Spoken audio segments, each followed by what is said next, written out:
윤석열 대통령 부부가 상식적이지 않아요. 그분들은 제가 보기에는 무슨 일을 벌일지 모르고 레임덕이 시작됐다고 저는 보지만은 아직은 윤석열 대통령이 힘이 더 있을 때예요. 제가 보기에. 그래서 이때 뭔가를 도모할 거다. 저는 그렇게 봅니다. 그냥 저의 추론을 말씀드리자면은 화장품은 피부에, 양주는 뱃속에, 책은 쓰레기장에, 백은 내 팔에. 그러니까 강기훈이라는 사람이 만취 상태로 지금 거기서 걸렸다라는 거거든요.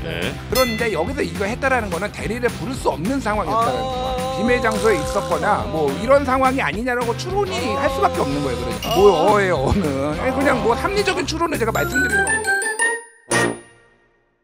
한없이가 배운 정치 토크쇼 장르만 여의도 7월 24일 수요일 순서 시작하겠습니다. 반갑습니다. 정프로고요. 저희 장르만 여의도 한참 파죽지세로 여러분의 사랑을 받다가 요즘 이제 정체 구간에 좀 들어온 것 같습니다. 14만 5천에서 더 이상 나아가질 않고 있군요. 그래서 저희가 지금 이 정체를 뚫고 다시 한번 도약을 하기 위해서 돈을 쓰기로 했습니다. 여러분께 아이폰과 연동되는 에어팟, 콩나물같이 생긴 거 알고 계시죠? 네, 이 에어팟을 쏘도록 하겠습니다. 아유, 고맙습니다. 출연자들에게는 하나씩 준다는 얘기도 들었습니다. 감사합니다. 네, 출연자분들도 여러분께 선물을 하나씩 내놓기로 했습니다. 자, 저희는 에어팟을 내놨고요. 함께해 주실 우리 장성철 소장님 반갑습니다. 네, 안녕하십니까. 네, 장성철입니다. 어떤 선물을 내놓으실 예정이신가요? 저의 사랑을 드리도록 하겠습니다. 네, 다시 생각해 보시고요. 네. 치킨 5마리 어떻습니까? 좋습니다. 치킨 5마리 쏘실 네. 거죠? 네. 좋습니다. 네. 여러분께 치킨 5마리 장성철 소장이 쏩니다. 용가리 치킨입니다. 용가리 치킨. 신명래 씨하고 얘기가 되는 너무하네. 거예요. 5마리 쏘겠습니다. 제가. 쏘겠습니다. 장르만 여의도를 위해서 뭐든지 할 수 있습니다. 좋습니다. 자, 장성철 소장님 치킨 5마리. 네. 자, 그리고 김준일 평론가님 어서 오십시오. 예. 네. 안녕하세요. 반갑습니다. 예. 네. 안녕하세요. 김준일 평론가님이 장르만 여의도를 굉장히 사랑하신다는 얘기 들었습니다. 정말 사랑하죠. 네. 그래서 제가 진짜 세상에서 제일 귀한 걸 쏘려고 합니다. 리보이드 아르기닌 5천. 제가 지난주에 받은 거를 제가 주겠다는 건 아니에요. 절대. 닥쳐주시고요. 어떤 걸 쏘실까요? 우리 김준일 평론가께서는 그럼 저는 뭐 네. 치킨이면은 피자죠. 피자 5판. 피자 5판 쏘겠습니다. 아유, 고맙습니다. 네. 덤으로 리보이드 아르기닌 한 포도 같이. 네. 한 포요. 피자 5판. 자, 최근에 집을 산 사람이 있습니다. 저희 집에. 네, 우리 이상민 크리에이터 어서 오십시오. 저희는 변화해야 됩니다. 우리 모두 변화합시다. 네. 모두 변화를 선택해 주십시오. 다 죽어. 네. 자, 그거는 떨어지지 않았나요? 네, 떨어졌습니다. 네. 자, 이상민 크리에이터는 또 어떤 선물 준비했을까요? 너무 기대됩니다. 저는 네. 다음 주에 공개하겠습니다. 뭐야? 뭔 소리예요? 뭐야는 반말 아닙니다. 자, 최은경 기자와 함께 네. 공개하겠습니다. 그러면 우리 시청자분들께 원하는 거 얘기하라고 하세요. 아파트를 들 순 없어요. 이제 샀는데 순살 아파트를 어떻게 하면 철근 빼서. 디올 향수 하나 어떻습니까? 디올이요. 굳이 디올. 디올 향수 하나 쏘겠습니다. 아유, 고맙습니다. 진짜 네. 우리 이상민 트위텔입니까 저? 네, 고맙습니다. 이상민 고맙습니다. 크리에이터 역시 네. 통이 큽니다. 네. 자, 그리고 아닌데. 지금 엉덩이 들썩들썩하면서 나갈까 말까 고민하시는 것 같은데 우리 최은경 기자 어서 오십시오. 안녕하십니까. 네. 근데 최은경 기자한테는 뭘 달라고 하긴 좀 애매한 게 이분은 여기 출연료가 10,000원이에요. 그래갖고 급비상입니다. 어떻게 뭐래도 하나 커피 어떻게 하겠습니다. 커피. 커피? 네네. 커피 20잔 쏘겠습니다. 아유, 고맙습니다. 믹스 커피? 아니 근데 커피 20잔이면 제가 제일 많이 쓰는 거. 네. 커피 아유, 빈 걸로. 고맙습니다. 네. 스타벅스 커피 20잔. 아니 읍천리 커피 읍천리에도, 20잔을 쏘도록 하겠습니다. 하여튼 이렇게 여러분이 다들 도와주시니까 정말 신명 납니다. 네. 자, 그럼 이거 어떻게 쏘느냐? 여러분의 친구들, 가족들, 구독자로 좀 만들어 주셔야 저희도 좀 힘이 나지 않겠습니까? 네, 그래서 또 조건이 있습니다. 어떤 조건이죠? 저에 대한 칭찬, 아부 이런 발언이 꼭 들어가야 됩니다. 댓글에. 그래야 제가 이제 골라가지고 네. 드리도록 하겠습니다. 알겠습니다. 지금 댓글 조성팀인가요? 아니, 이런 지금 식으로 지금 검찰 댓글 조성. TF가 만들 수밖에 없는 태스크포스 팀 만들어서 이거 수사 지금 들어가야 될 것 같은데요. 그럴 필요가 네. 없는 게 지금 민주당 전당대회에서 벌어지는 일, 우리나라 네. 다수당에서 벌어지는 일을 저는 그대로 저에게 적용시키도록 하겠습니다. 아유 고맙습니다. 저에 대한 아부와 아첨 그것만이 네. 여러분께서 치킨 쿠폰을 네. 받으실 수가 있습니다. 좋습니다. 자 그러면 여러분 하여튼 치킨, 피자, 또 향수, 커피까지 또 에어팟까지 준비가 된 오늘의 이 이벤트 여러분이 얼마나 많은 구독자들을 우리 장르만 여의도로 끌어들이셨는지 그거를 뭐 단체 카톡방 같은 데다가 올려보세요. 예, 그렇게 올리셔서 이 사람 저 사람 모았다. 장르만 여의도 재밌더라. 아니면 저 지금 열리고 있는 청문회 같은 데 들어가셔갖고 예, 거기 댓글에다가 아유 좋다. 재미없네. 장르만 여의도나 보러 가야지. 뭐 이런 거 이제 화면 캡처하셔서 좋네요. 네 저희도 댓글 조성 한번 해보겠습니다. 네, 멋쟁 장르만도 한번 만들어. 자, 그렇게 포스터 만들어야 됩니다. 네, 한번 부응시켜 보겠습니다. 네. 어차피 내용으로 안 되면 인위적으로라도 저희가 올리는 게 또 인지상정이니까요. 자, 그러면 오늘 하나하나 또 정치 뉴스 하면서 여러분께 선물 드린 건 구체적으로 저희가 잘 한번 짜보도록 하겠습니다.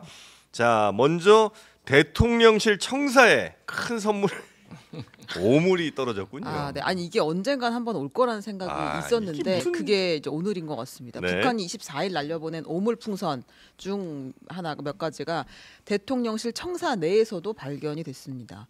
그러니까 이제 그 오물풍선이 대통령실 청사 인근에 떨어진 적은 있는데 네. 경내에서 발견된 게 이번이 처음이라고. 청사에 딱 떨어진 거죠? 네, 정확하게. 그런 것 같습니다. 정확하게 떨어뜨린 것 네. 같습니다. 떨어뜨렸다기보다 떨어진 거겠죠. 아니, 그랬겠죠. 네, 근데 근데 움직이다가 딱 그 순간 떨어진 거죠. 네, 화생방 대응팀이 이제 본 결과 네. 이제 위험한 물건이 들어있지는 않았다. 근데 음. 여전히 뭐 이렇게 좋은 물건이 들어있지도 않았겠죠. 순수한 변. 슈렉이들이 네. 들어있었다. 근데 이 오물풍선은 정말 네. 좀 DMZ 거기서 좀 격추해서 떨어뜨려야 되지 그러게요. 않을까라는 생각이 들어요. 왜냐하면 음. 저쪽에서 오물풍선이 떠잖아요. 공중부양했습니다 하고 지금 안전문자 오잖아요. 네. 그러면은 인천공항, 김포공항 비행기 못 떠요. 그거 뜨면 비행기 못 떠요. 네네네. 그럼 이거 국민들의 삶에 얼마나 많은 불편함을 줍니까? 그렇죠. 이거 안 돼요 진짜. 그러니까 저번에도 제가 다른 방송에서 장성철 소장님하고 이거 가지고 경론을 벌였어요. 네. 그러니까 저 장성철 소장님의 우국 충정 뭐 이런 마음은 알겠는데 네. 자 그러면 뭘로 떨어뜨리나요? 어떻게 떨어뜨리나요? 전자파로 교란에 뭐 드론이라서 스텔스 있잖아요. F-35A 이거 왜 들여왔어요? 우리나라 영공을 방어하기 위해서 자 들어온 거 그러니까 아니에요? 이거 총으로 쏴서 못 해요.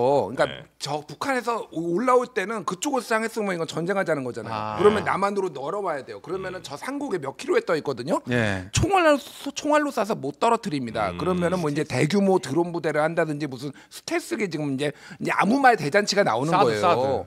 사드로. 사드 안 들어. 아니 그러니까 그리고 그렇게 하면은 그 인근에 사시는 분들 네. 이게 얼마나 불안하겠습니까? 그러니까 이거는 정치적 해법으로 우리가 풀어야 되는 거예요. 그러니까 왜 이게 시작이 됐는지를 생각을 네. 해보면은 북한에 이제 우리나라 북한 그러니까 독기 시민단체들이 보낸 거잖아요. 그게 싫다고 하잖아요. 저기는 네. 어쨌든 이거에 대한 정치적 해법으로 풀어야지 이거를 총을 쏘네 무슨 전자파 교란을 하네 이거는 말도 안 되는 얘기고요. 이렇게 될 경우에는 더 안보 불안이 더 가중됩니다. 보수라는 분들이 오히려 안보에 대해서 너무 무감한 거 아닌가 저는 그런 생각을 해요. 네. 저 북한은 문재인 정권 중반 이후에 대한민국과의 대화 채널을 다 끊었습니다. 네네. 정치적 해법을 어떻게 해요? 할 수가 없어요. 어떻게 해요? 얘기해봐요.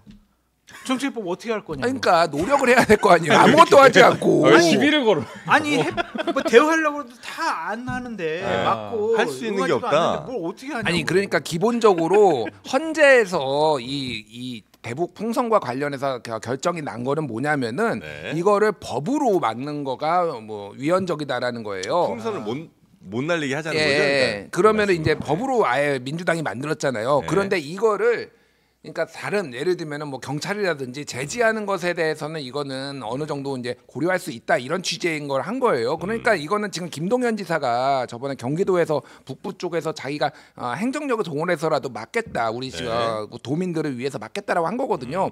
정부가 의지가 있으면 사실은 이거 할 수 있는 거예요. 네. 어떻게 그러니까 방법이 없어요. 방법이 있으면서 제가 합리적으로 막을 수 있는 방법이 있으면서 하면 이건 대화와 토론이 되는 건데 뭐 네. 어떻게 막습니까? 그걸? 아무것도 하지 말라는 거잖아요. 북한 주민들에게 대화를 하라고 대화를 그리고 쟤네들이 제지를 안 하잖아요. 하라고요. 아니 그러니까 안 제지를 하라고 우리 시민단체가 보내는 거를 제지를 하면 되는 거예요. 아니 북한 정권은 싫어하지만 북한 주민들에게 남쪽의 생활상과 $1 한 장 보내는 것, 네. 그리고 여러 가지 실상을 알리는 것, 이것은 북한 주민을 위해서 대한민국이 해야 될 일이 아닌가라는 생각이 듭니다.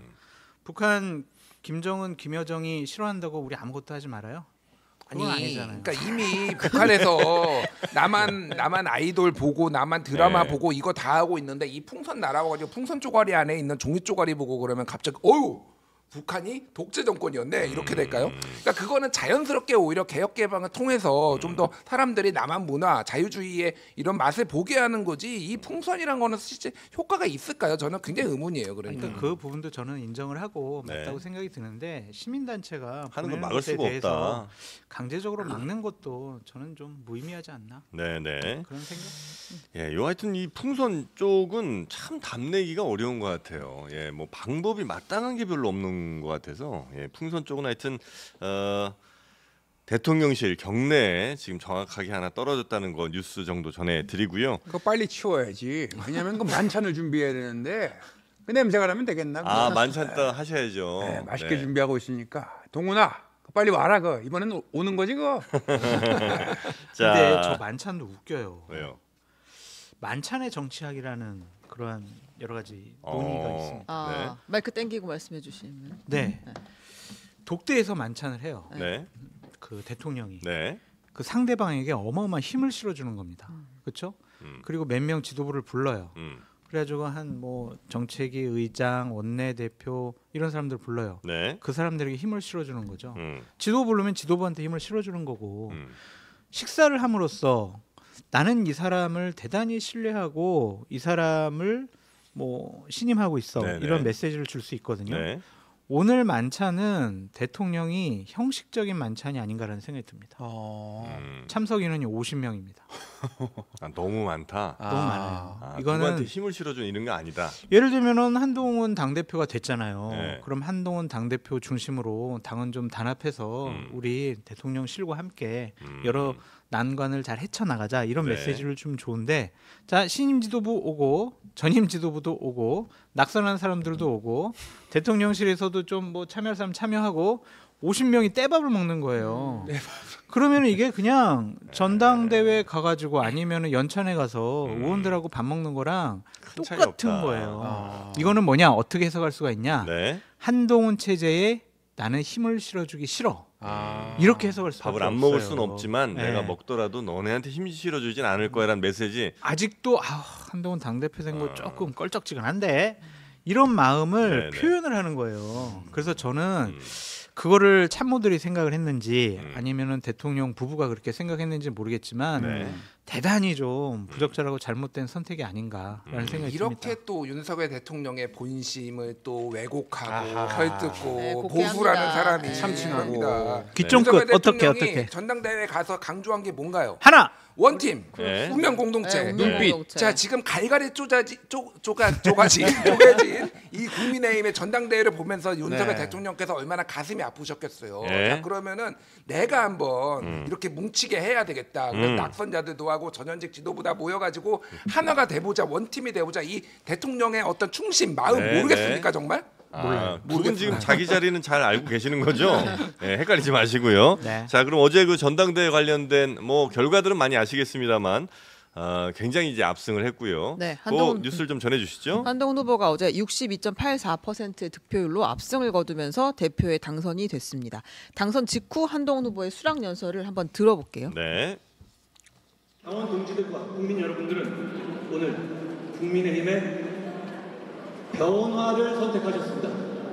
저는 국민들께뿐 아니라 당내 이견이 있을 때 항상 당원들께 동료들께 설명드리고 경청하고 설득하겠습니다. 저는 저를 지지하지 않았던 분들의 마음도 챙기겠습니다. 네, 저 장면을 이제 저도 이제 어제 실시간으로 봤는데 이거 뭐 그냥 느낌이고 그냥 우연히 뭐 그렇게 됐겠습니다만 뒤에 이제 장동혁 그러니까 친한파 네. 찐한 장동혁 그다음에 김민정 교수가 이제 또 왼쪽에 있었지 않습니까? 네. 한동훈 대표 이제 왼쪽에 뒤에 이렇게 있었는데 김민정 이제 최고위원은 계속 이제 딴 데를 이렇게 막 이렇게 보시더라고요. 이렇게 하시고 장동혁 최고위원은 이제 계속 앞에 이렇게 잘 보는 모습을 보면서 혹시 이게 이 당의 혹은 이제 지도부 한동훈 대표의 앞날을 약간 보여주는 어떤 상징적인 화면 같은 게 아닌가. 이런 또 생각을 해봤습니다. 억측입니다. 네, 과잉 억측입니다. 해석입니다. 네, 네. 과잉. 저 왜 이렇게 요즘 과잉할까요? 네.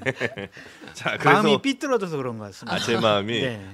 맞습니다. 제 마음 다시 한번 바로 잡도록 하고요. 근데 이 한동훈 후보가 네. 당원 투표에서 62.7%, 일반 여론조사에서도 63.5%. 이게 어쨌든 둘 다 60%가 넘었다는 건 그 뭐 당원, 일반 여론 다 압도적으로 이제 잡았다는 이야기가 맞아요. 되는 거잖아요. 현장 분위기도 뭐 거의 한동훈과 한동훈의 패밀리가 나오면 이제 박수를 치는 그런 분위기였는데 이건 뭐 다 예견됐던 거라고 봐야 되나요?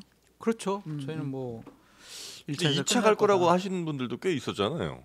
저희는 그냥 꾸준하게 예. 1차에서 끝날 거다라고 네네네. 말씀을 드렸는데 저 60%가 넘는 득표율의 의미는 뭐냐면 안 돼 이거예요. 안 돼. 김원효.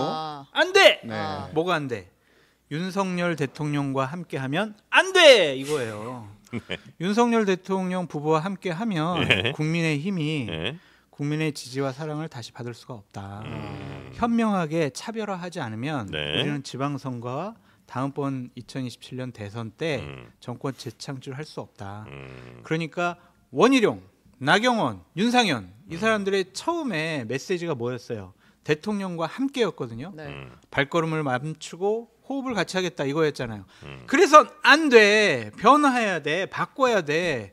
그래야 우리가 집권 여당으로서 제대로 국정 운영할 수 있고 다음번 선거에서 이길 수 있어. 그러니까 대통령과 현명하게 차별화 그 변화를 이끌어내야 돼. 그러한 당 지지층과 당원들의 마음이 반영된 투표율이 득표율이 아닌가라는 생각이 듭니다. 소장님 그 동년배 중에 서모 변호사 있지 않습니까? 입장이 좀 달랐던 것 같은데. 걔는 1차에 안 간다고. 뭐예요? 아니, 그 친구는 네. 1차에서 안 끝난다. 2차 간다고 간다. 했었어요. 어제 딴 이 자리에서. 방송에서 막 그냥 하차하겠다. 그랬죠. 누구라고는 안 밝혔습니다. 네. 네네. 네. 그런 그럼- 친구랑 저랑 네. 지금 비교하는 겁니까? 네네. 아니 근데 이제 그분의 증언 혹은 뭐 국민의힘 뭐 당원이나 이런 분들께서 말씀하시기는 역시 특히 이제 TK 지역은 반 한쪽으로 많이 돌아섰고 특히나 그게 수치로 나왔나요? 아니죠 그냥 분위기가 그렇다는 거예요. 그리고 이제 분위기를 그러면 보수 유튜버들이 다 돌아섰다고 아. 이제 거기에 많이 또 좌우가 될 테니 이제 그런 얘기를 많이 하셨었거든요. 그게 잘못됐다라는 게 이번 투표율로 네. 득표율로 나타난 거잖아요. 그럼 실제로 보면 보수 지지자들은 그러니까 국민의힘을 지지하시는 분들은 보수 유튜브들을 보긴 하지만 거기에 이렇게 많이 좌우되지는 않는다고 생각해도 되는 거예요. 저는 기본적으로 국민의힘 당원이나 네. 민주당 당원분들이나 상당히 좀 정무적인 정치적인 전략적인 판단을 한다고 생각이 들거든요. 윤석열 대통령 함께 해야죠. 그다음에 중간에 불미스러운 일이 있어가지고 권력에서 내려오는 그런 모습은 하면 안 되는 거 알아요. 네. 하지만 이대로 가면 다 죽는다라는 생각을 갖고 있는 거예요. 그러니까 민주당 같은 경우도 이재명 당대표에게 90% 득표율을 몰아주지만 네. 최고위원들은 이재명 당대표가 좀 뽑아주세요라고 하는 사람들이 고전하고 있잖아요. 그런 견제와 균형 원리를 정말 정치적인 당원분들은 체감적으로 아는 거예요. 네, 그래야 네, 네. 자 한동훈 해가지고 약간 그래도 차별화하고 변화돼야 그래야 우리 산다. 당이 살아날 기회를 한번 엿볼 수가 있겠구나 네. 이렇게 생각을 한 투표율 득표율이다. 네. 그러니까 제 좀 이 보면서 소감을 말씀드리면은 두 가지 정도가 좀 눈에 띄었는데 네. 하나는 이제 표현을 하자면은 레임덕 셀프 가속기 예, 뭐 이런 생각이 들어요. 그러니까 레임덕이라는 게 대통령 윤석열 대통령 레임덕 말입니다. 그러니까 뭐 앞에서 설명해 주셨듯이 뭐 친윤들이 붙었지만 안 됐잖아요. 네. 그러니까 대통령이 막강한 권한을 가지고 있는데 그 권한의 행사를 절제하는 거는 그렇게 해야만 하는 것도 있고 사실은 역대 대통령들이 특히 임기 중반을 막 넘어가면서는 네. 힘을 함부로 썼다가 이게 본인의 의지대로 잘 안 됐을 경우에는 급격하게 레임덕이 오는 게 그게 확인이 되는 거잖아요. 네. 그럴 경우에는 이제 어떤 전국 주도권을 잃을 가능성이 있기 때문에 힘은 있으되 행사하지 않고 이런 방식으로 영향력을 유지를 했단 말이에요. 네. 무분별하게 막 썼어요. 힘자랑 막 하고 지난번에 김기현 될 때처럼 되겠지 하고 뭐 사실상 문자 개입도 저는 김건희 여사 측이 한 거라고 이제 보는데 허락이 없이 그게 가능하겠냐. 네, 그러니까 네, 네. 온갖 수단을 다 썼지만 안 됐잖아요. 예. 레임덕의 시작이다. 스스로 자초한 셀프 가속을 했다라고 이제 보고 차라리 아무것도 안 했는데 그냥 한동훈이 압승했으면 뭐 그냥 뭐 그럴 수도 있는데 모든 수단을 다 써봤는데 이렇게 압승해 버리면 완전히 이제 레임덕의 시작이다. 그리고 시간은 이제 한동훈의 편이에요. 지금도 이런데 뒤로 가면 갈수록 내년 4월 보궐선거 앞두고 올해 연말을 주목하십시오. 완벽하게 힘이 그러니까 그 기간 한동훈이 잘 버틴다는 전제 아래 네. 그 이후에는 완벽하게 이제 주도권이 넘어갈 겁니다. 내년 4월 보궐선거를 위해서 이제 연말에. 네. 또 하나는 보수 유튜버 한줌이구나. 그렇게 나발나발되고 또 고소당해요. 뭐 특정인을 내가 한 게 아니잖아. 모든 유튜버가 다 고소할 거야. 아니 그러니까 뭐 막 난리치고 막 치고 저희 뭐 한동훈 뭐 누구를 좋아하고 안 좋아하고 그런 게 아니라 엄청나게 비난했잖아요. 뭐 그 예전에 이랬더니 댓글팀 막 이거 얘기하니까 야 너도 나한테 부탁했잖아. 네 법무장관 할 때 막 이런 거 폭로하고 막 난리도 아니었거든요. 네, 뭐 네. 뭐 이런 거 있잖아요. 따따임 뭐. 붙다. 예, 시끄러운 막 이런 거 해봤자 별거 아니구나. 그러니까 자기들끼리 그냥 그러니까. 자가 발전하고 있었구나. 뭐 그게 확인된 것 같아요. 그래요. 한동훈 대표는 지금 이 압승에 대해서 어떻게 혹시 분석하시는지. 그 댓글 얘기하시는데 댓글 얘기는 혹시 민주당에도 있는 거 아세요? 그 DDD 리스트인가? 또 민주당 얘기하시네. 혹시 민주당에도 그런 질문 하셨나요, 김준일 대표님 그리고 정영진 사회자님? 네. 저는 그게 바로 민주당의 문제라고 생각합니다. 아니 그냥 압승 뭐 아니 왜 이겼냐고. 압승 얘기하는데 갑자기 왜 이겼냐고는 반말 아닌가요? 그 태도 혹시 이재명 대표 때 하셨어요? 저는 아니, 하나로 네? 변화해야 된다고 생각합니다. 네? 반드시 변화를 네? 보겠습니다. 고맙습니다. 네? 아니 이상민 크리에이터도 우리 이대로 갑니다. 스탠스 잘 취하세요. 지금 대표 됐어요. 네. 한동훈 대표님, 네. 리스펙트 하겠습니다. 자 그리고 어제 그 대회장에서 뭐 이건 약간 뭐 해프닝이긴 합니다만 네네. 뭐 부적절한 발언이 좀 있었죠. 이걸 근데 어떻게 다뤄야 될지 잘 모르겠는데 저는 그러니까 이 사회를 이 전당대회 사회를 맡은 김병천 씨가 지역별 참가 당원의 호응을 이끌어내던 중에 어디 예. 어디 박수 치세요, 뭐 서울 박수 치세요 이렇게 하다가 지금 박수 치지 않은 분들 꽤 되신다. 이분들 어디서 오셨나? 정체를 밝힐 수 없는 어떤 간첩이라든가 뭐 이런 멘트를 해요. 그러면서 이제 옆에 있던 같은 여성 진행자가 어디서 오셨을까요? 그러면서 전라북도 뭐 이런 이야기가 나오거든요.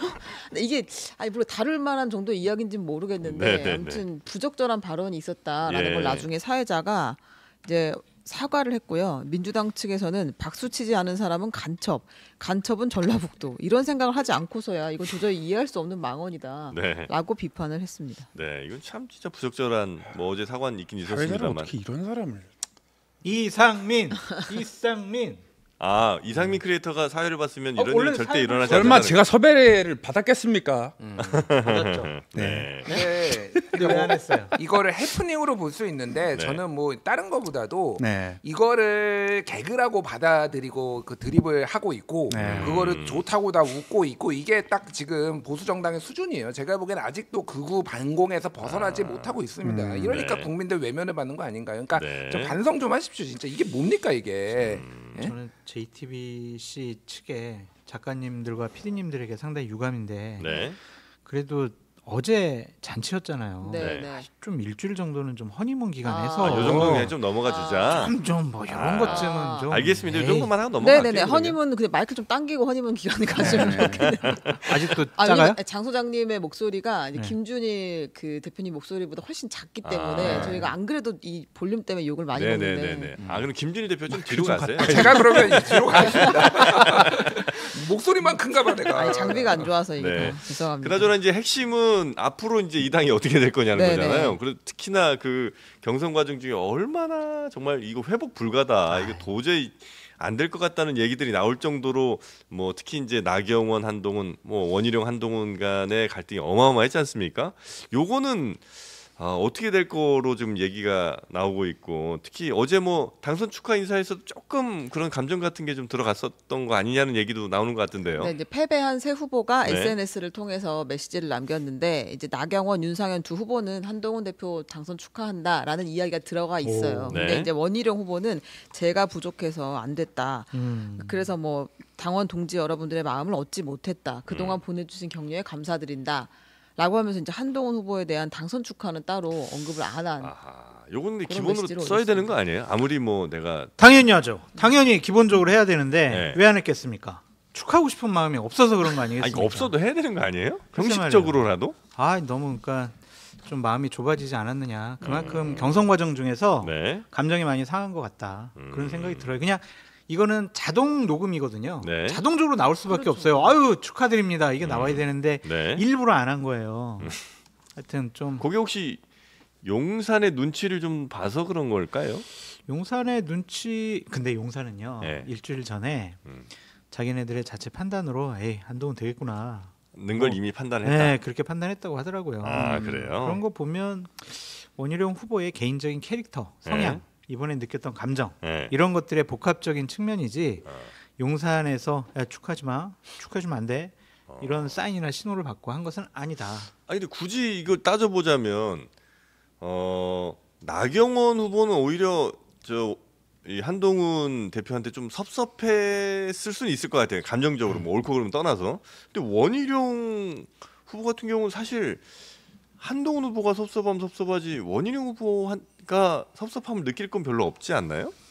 졌잖아요. 자기 이길 거라고 생각을 했는데 그 캠프는요. 이길 거라고 생각했다고요? 그날 당일까지도 네. 저한테 뭐 자기네들이 만든 판세 분석을 보여줬어요. 그래서 제가 웃겨가지고 아니 좀 이런 거를 만들더라도 조금 좀 상대방이 인정하게 좀 만들어라. 이게 말이 되냐. 이제 이렇게 얘기를 했는데 네. 자기네들이 결선 가서 뒤집는데요. 근데 자신들이 억울하게 졌다. 그렇게 생각하는 것 같습니다. 아니, 그러니까 그런 저도 감정의 표현. 전당대회 전에 이제 각종 찌라시가 돌았거든요. 거기에서 한동훈, 그러니까 원희룡 캠프에서 만든 건지는 모르겠으나 이를테면은 저 수치까지 정확하게 적혀 있어요. 한동훈 48, 1차에서 뭐 이런 식으로 해가지고 2차에서는 뒤집는 게 딱 시나리오가 나와 있는 거예요. 근데 문제는 다 합쳤는데 100을 넘어.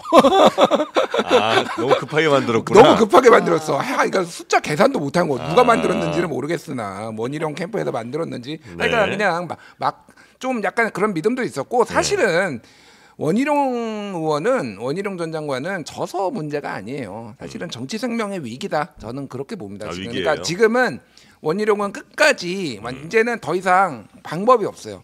그냥 친윤 윤석열 쪽에 완전 착 붙어가지고 네. 끝까지 그냥 윤석열 편들면서 투쟁하는 수밖에 본인의 정치 생명을 이어나갈 방법이 없어요. 지금 네. 한동훈 측에 붙는다고 해서 본인의 정치적 미래가 생기지 않습니다. 기도 좀 그런 것 같고. 네. 원희룡 전 장관은 어디로 가야 됩니까? 이렇게 많은 분들이 메시지를 보지 못하고 메신저를 공격하려고 자기는 쏙 빠져나가는 이 패턴 고쳐야 됩니다. 정영진 씨도 한동훈 후보하고 똑같이 생겼어요. 아니 그러니까 어디로 가시? 특검과 탄핵을 반드시 어떤 역할이든지 막겠다.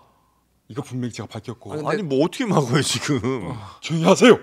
그래서 저는 이 정부의 성공을 위해서 신뢰를 반드시 지키는 완숙된 과일이 되겠습니다. 아니, 고맙습니다. 근데 탄핵당할 짓을 대통령께서 하셨다고 생각하나요, 원희룡 후보님? 저는 말을 아끼겠습니다. 아니 왜 뭐 어떻게 말을 맨날 아껴야 탄핵 얘기를 해? 국가일스럽게 그렇게 진행을 하는데 이렇게 끼어들면 안 됩니다. 근데 어느 자리로 갈지 여러 가지 좀 설들이 난무하고 네. 있는데 뭐 중국 대사로 간다, 중국 외국에 잠깐 대사. 뭐 가 있는다 그런 얘기도 나오고 있고 네.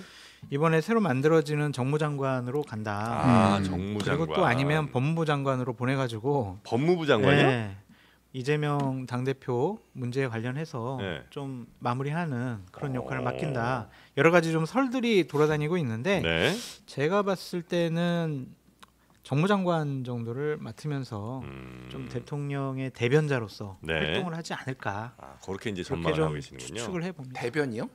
대변. 소변 아닙니까? 그 무슨 말씀?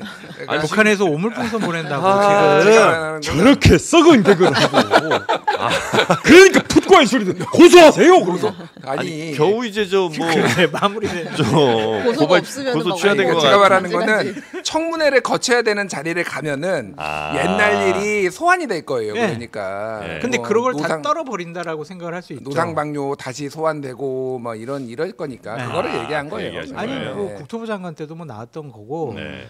본인들은 이번에 전당대회에 있었던 여러 가지 상황들은 또 한번 떨고 가야 된다라고 생각을 해서 네. 본인은 그렇게 생각할 수가 있을 것 같아요. 그 나경원 의원은 어디로 가는 거예요?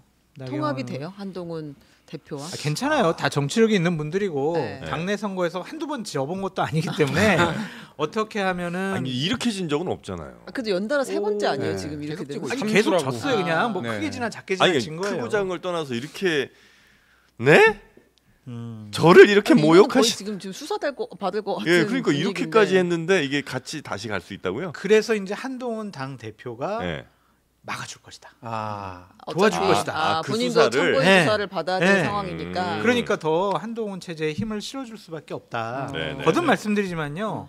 후보 한동훈과 네. 당 대표 한동훈의 위상은요 네. 어마어마한 차이예요. 아, 그래요? 이거는 그 이전에 그냥 만만하게 대들었던 삿대질했던 그 한동훈이 아니란 말이에요. 아. 이제 정말 당분간은 한동훈의 시간이란 말이에요. 권력을 갖고 있단 말이에요. 네. 결정권이 갖고 있어요. 네. 못 건드려요. 이거는 이 정도로 그리고 압도적으로 이기면 특히나 더 힘이. 못 깨겨요, 진짜 이거. 아, 그렇습니까? 대통령도 네. 한동훈 당 대표를 인정해 줄 수밖에 없는 상황이 올 거란 말이에요. 어. 그럼 대통령이 만약에 김건희 여사랑 같이 이렇게 있다가 이 한동훈이 당 대표 됐어. 이거 이제 어떻게 이거 그냥 잡아야 돼 그냥 막 이러지 않는 한 당은 조용히 갈 수밖에 없다. 아, 그래요. 조용? 그뭐 예. 조용히 갈 리가 없죠 이 당이. 이 당이 조용히 가면은 국힘이 아니지. 예, 저는 그렇게 봅니다. 아, 그래요? 그러니까 지금 한동훈 신임 당 대표는 가시밭길이에요. 왜 가시밭길이냐면은 대야 관계도 어렵고요, 네. 대용상 관계도 어렵고요, 당내 역학 관계도 어려워요. 지금 당장 이제 지도부가 이제 뽑혔잖아요, 최고위원들. 네. 최고위원들 뽑혔는데 굳이 분류를 하자면은 이제 친한계로 분류되는 게. 한동훈 포함해서 한동훈, 장동혁, 진종호 그리고 지명직 한 명. 그리고 범친윤으로 이제 분류되는 게 추경호 그리고 정책위 의장 정정직 그리고 인요한, 김민전 여기에 김재원이란 말이에요. 네. 일단 숫자 쪽수에서 밀려요. 그러니까 당내 의사결정을 하는데 물론 별로 뭐 야당하고 투쟁하는 거 이런 거에 이분들이 이견을 낼 리가 없겠죠. 네네네. 근데 당장 본인이 약속한 것들 뭐 새로운 안을 낸다라든지 뭐 이를테면 차상병 특검 뭐 네네네네. 국민의힘에 안을 네. 낸다라든지 오늘 김재원 최고가 CBS랑 KBS 라디오 두 군데 나왔는데 똑같은 얘기했어요. 야 그거는 원내대표가 할 일이야. 당대표 그거 월권이야. 그 얘기는 뭐냐면은 이거 최상병 특검을 안 만든다라는 겁니다. 지금 민주당은 이거 25일에 지금 이거 본회의에 올린다고 하고 있거든요. 네. 그러니까 그러면서 한동훈 특검은 또 약간 속도 조절을 하고 있어요. 그러니까 소위로 보내버렸어요. 법사위 소위로. 예. 이거는 천천히 하겠다. 그러면서 이제 여러모로 이제 공격들이 막 들어올 텐데 이게 보통 일이 아니에요. 제가 보기에는 김옥균 프로젝트야 이제 5인 중에 4인이 나가면은 무너진가 그 소위 말해서 이제 지도 체제가 무너지지만은 2명을 확보했으니 문제는 없는데 네. 제가 보기에는 이 지금 굉장히 쉽지 않다. 이게 당 대표가 됐으니 무한 권력이 있다라고 이렇게 보시는 거는 저는 좀 동의하기 어려워요. 저는 그 최고위원 내에서의 당내 역학 구도, 권력의 투쟁 이런 것은 그렇게 큰 문제가 되지 않을 것 같다라는 생각이 들어요. 네. 그러니까 예를 들면 친윤을 대표하는 강경파들이 이번에 지도부에 있으면은 한동훈 당대표에 대해서 뒷다리 걸고 바지가랭이 잡고 결정 못하게 하겠지만 다른 친윤 반한 비한 이런 분들의 전력도 그렇게 세지가 않다라고 말씀을 드리고 네. 이제 한동훈 당 대표가 지명직 최고위원을 빠른 시일 내에 할 것으로 보여집니다. 그래서 최고위원 구조 자체를 본인에게 좀 유리한 구도로 만들기 위해서 여러 가지 일을 처리할 것이고 네. 대통령과 대통령 부부와 그렇게 척지지 않는다면 당내에서 최고위원들이 또한 윤핵관들이 당 지도부 체제를 흔들 가능성은 전 전혀 없어 보인다. 좀 그렇게 그렇습니까? 생각이 들어요. 그러니까 네네. 윤석열 대통령과 한동훈 당 대표는 서로 이제 핵무기를 갖고 있는 거예요. 핵무기를 갖고 있으면 못 싸우잖아요. 네. 그냥 단순하게 그냥 오물풍선 하나 던지면 이쪽에서 대북 확성기하고 이런 사소한 갈등은 있지만 전면적인 뭐 전쟁이 일어난다고 하면 서로 공멸할 거를 알아요. 네네네. 그래서 공포의 균형 같은 거군요. 그렇습니다. 일종의. 세력 균형 체제가 네. 저는 구성이 될 거라고 보여지고 네. 한동훈 당 대표는 윤석열 대통령을 존중해 줘야 돼요. 그리고 윤석열 대통령은 한동훈 당 대표를 인정을 해줘야 돼요. 이제는 내가 데리고 있었던 검사 후배 한동훈이 아니에요. 여권의 권력의 한 축을 담당하고 있는 정말 62%라는 역대급 당원과 지지자들의 지지를 받은 네. 당 대표란 말이에요. 근데 여권에 뭐 계시니까 잘 아시겠습니다. 아니 저는 여권에 예, 없어요. 뭐 계셨으니까 잘 아시겠습니다만 대통령의 어떤 캐릭터 성정 같은 게 이전에 그런 정치 문법과는 좀 다르다는 평가들이 많지 않습니까? 다른 당 대표면 그게 맞아요. 근데 한동훈이니까 안 되는 거예요. 그러니까 뭐 거듭 말씀드리지만 얼마나 많은 연락을 서로 했겠냐고. 한동훈, 네네. 김건희, 한동훈, 윤석열 네. 서로 약점을 너무 많이 알고 있기 때문에 아. 그냥 독대해가지고 대통령이 진짜 정말 저번에 이런 거 보내시고 이런 문자 이거 다 문제됩니다. 아 그렇구나 미안하네. 알았어 너 그냥 뭐 당대표 일 잘하고 열심히 네. 한번 해봐. 이렇게 당분간 휴전 상태가 될 가능성이 높다. 그러니까 저는 장성철 소장님이 정말 상식적인 평론을 하신다고 생각을 하고 있거든요. 그런데 윤석열 대통령 부부가 상식적이지 않아요. 솔직히 제가 보기에는 무슨 일이 아니 뭐 내가 그렇게 본다는데 뭐 그래서 그분들은 제가 보기에는 무슨 일을 벌일지 모르고 지금은 솔직히 이제 레임덕이 시작됐다고 저는 보지만은 아직은 윤석열 대통령이 힘이 더 있을 때예요. 제가 보기에. 그래서 이때 뭔가를 도모할 거다. 저는 그렇게 봅니다. 하나만 더 짚고 갈게요. 네. 그 최대 관심사가 향후 당정 관계다. 지금 계속 그 얘기를 하고 있는 거잖아요. 당선 직후에 이제 그 기자들의 질문이 당연히 따라 나왔어요. 김건희 여사 건에 대해서 어떻게 보고 있느냐. 또 최근에 출장 조사도 있었으니까 이거에 대한 이제 한동훈 대표의 입장을 한번 들어보겠습니다. 네. 그 검찰이 김건희 여사를 제3의 장소에서 조사하고 이원석 총장한테 사후 보고해서 지금 논란이 되고 있는데요. 이번 조사 방식과 절차가 적절했다고 보시는지 만약에 아니라면 어떤 추가적인 조치가 필요하다고 보시는지 궁금합니다. 근데 그동안에 이 조사가 미뤄지던 것을 영부인께서 결단하셔서 직접 대면 조사가 이루어졌잖아요. 그러니까 검찰이 공정하고 신속하게 결론을 내야 한다고 생각합니다. 다만 검찰이 수사 방식을 정하는 데 있어서 더 국민의 눈높이를 고려했어야 한다고 저는 생각합니다. 네, 국민의 눈높이를 고려했어야 한다라고 생각을 한다. 네네. 네. 어쨌든 이건 뼈가 있는 말이긴 하잖아요. 그러니까 이거는 뭐 민심을 반영한 생각과 판단을 말한 것이다. 이 정도까지는 뭐 크게 뭐 문제 삼을 건 아니다. 그렇죠. 선은 넘지 않은 교묘한 줄타기를 하고 있다라고 말씀을 드리고 네. 하나 더 이제 한동훈 당 대표가 유의해야 될 것은 지도부 구성에 있어서 정책위 의장을 바꿀 생각을 하면 안 돼요. 그게 지금 첫 순위 아니에요? 왜요? 한다고 하면 지명직 최고 사무총장 그다음에 정책위 의장인데 정책위 의장을 바꾼다라는 것은 여러 갈등의 포인트가 될 수가 있어요. 추경호 원내대표가 반대할 거예요. 자기랑 같이 됐는데 반대할 수밖에 없고 정정식 정책위 의장은 윤석열 대통령 측근 중에 측근이에요. 그 사람을 갈아친다라는 것은 대통령의 전쟁 공포예요? 인사권을 건든다라고 생각을 할 거예요. 용산에서. 네. 그렇기 때문에 그냥 그 정도는 인정해주고 알았어요. 그냥 정책위 의장 건들지 않을 테니까요. 지명직 최고위원은 내 맘대로 할 테니까 시비 걸지 마세요. 이런 그 식으로 정도. 해서 지명직 최고위원 해서 최고위원 회의를 자신의 구도로 만드는 것이 훨씬 더 중요하다. 네, 그게 네, 현명하다. 사무총장 뭐 자기 사람 씌우면 되잖아요. 조금 더 바꾸겠다고 혹시 뭐 정책위장까지 바꾸다가는 괜한 또 용산과의 갈등이 생길 수 있다. 추 대표랑도 갈등 관계가 나올 수밖에 없고. 그래서 그렇게 선을 지키면서 할 거라는 거죠. 국민의힘에서 한동훈 대표 말고 한 명 정도 키면 가장 아마 핵심 인물이 될 것 같다고 하는 사람 한 명 정도 혹시 찍으신다면 누구 찍으세요? 한동훈 체제에서요? 네.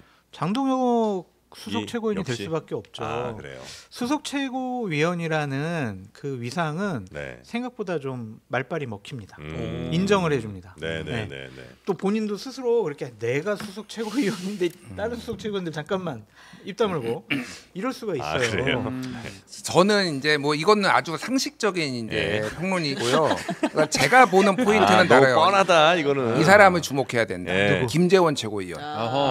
제가 오늘 그 다른 방송에서 이거 이런 표현을 썼어요. 라디오에서 좀비 같은 경쟁력을 가지고 있다. 좀비. 왜 그래? 이게 나쁜 의미로 쓴 게 아니다라는 뭐 거예요. 오뚜기도 있고 뭐 여러 비유가 많을 텐데. 아니 왜냐하면은 죽었잖아요.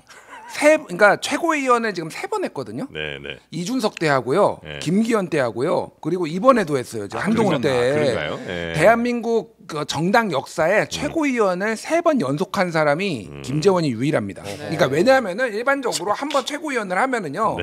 임기가 끝나면 다음번에 도전을 안 하는 거예요. 네. 그런데 이게 지금 지도 체제가 엉망진창이잖아요. 맨날 무너지잖아요. 네, 네, 네. 아니면 본인이 발언한 거 정광훈 목사 뭐 이거 가서 발언하고 막 이런 것 때문에 무너졌잖아요. 이 사람이 나오는 게 용인이 됐고 지지자들은 또 뽑아준 거예요. 3번을. 그것도 득표율이 대부분 2위가 상위권이에요. 네, 최고위원 네, 중에도. 네. 대단한 정치력이다 일단. 첫 번째 보고 두 네. 번째는 자 이분이 나경원하고 전략적 제휴를 했어요. 전략적 제휴를 했는데 왜 그랬냐면은 이분이 처음에 컷오프 됐을 때 나경원 네. 의원이 이건 좀 너무하다. 다시 재고해봐야 된다라고 하니 이제 지금 나경원은 파트너가 없었잖아요. 네, 네. 그런데 나경원 이름을 다니면서 한 번도 언급. 제가 알기로는 그래요.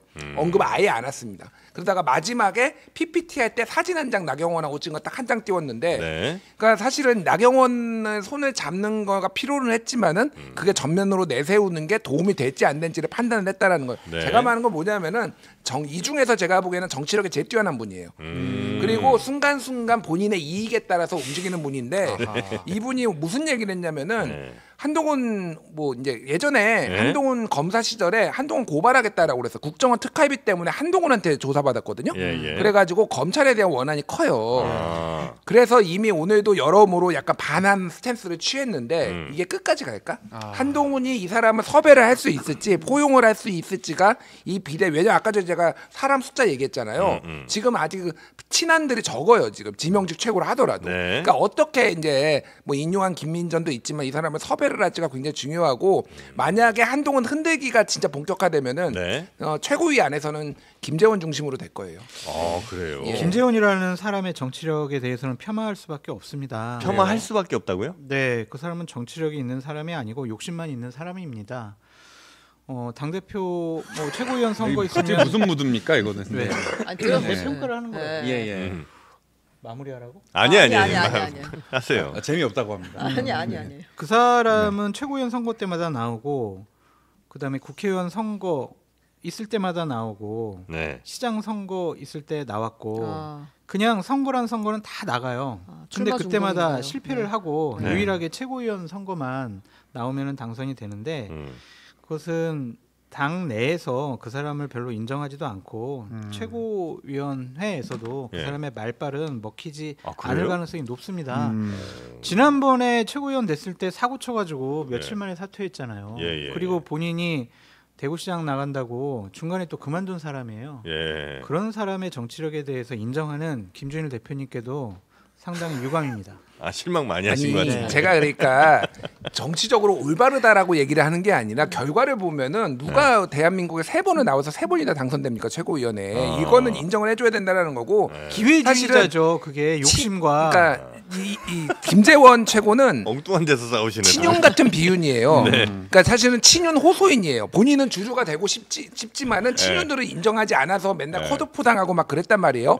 그런데 만약에 지도체제를 흔들어야 되고 지금 상황에서 그거를 할 사람이 없다라고 친윤들이 확실하게 시그널을 보내면은 그쪽으로도 갈 수 있고 아니면은 언제 그랬냐는 듯이 한동훈한테 뭐 공천 준다고 하면은 한동훈한테도 갈 수도 있는 그런 분이에요. 그러니까 네. 제가 그래서 주목을 해야 된다라는 거예요. 그 사람의 선택에 대해서 당 지도부나 당원들이나 국회의원들이 그렇게 인정하지 않을 것 같다라는 생각이고 그 사람은 그냥 그 자리에 있으면서 사고나 치지 말아라 이런 것이 지금 당 내외의 분위기고 평가다라고 말씀드려요. 당내에서 그렇게 썩 많이 선호되지는 않는 분인 모양이군요. 아니 선호됐으면 지난번에 경선에서 통과돼가지고 지금 배지 달고 있겠죠. 최고위원은 원래 어떻게 그 자기 대구 경북에서 지금 이번에 후보가 안 나왔잖아요. 그러니까 대구 그래서. 경북에 있는 당원들이 그냥 조금 몰아준 거예요. 또 인지도도 높잖아요. 예. 우리 장르만 여의도도 나오지 않았어요? 그러니까 저희가 약간 좀 자체적으로 좀 생색을 좀 내보자면 사실 저희가 이렇게 오래된 프로그램은 아니잖아요. 그럼에도 불구하고 이번에 최고위원 나오신 분들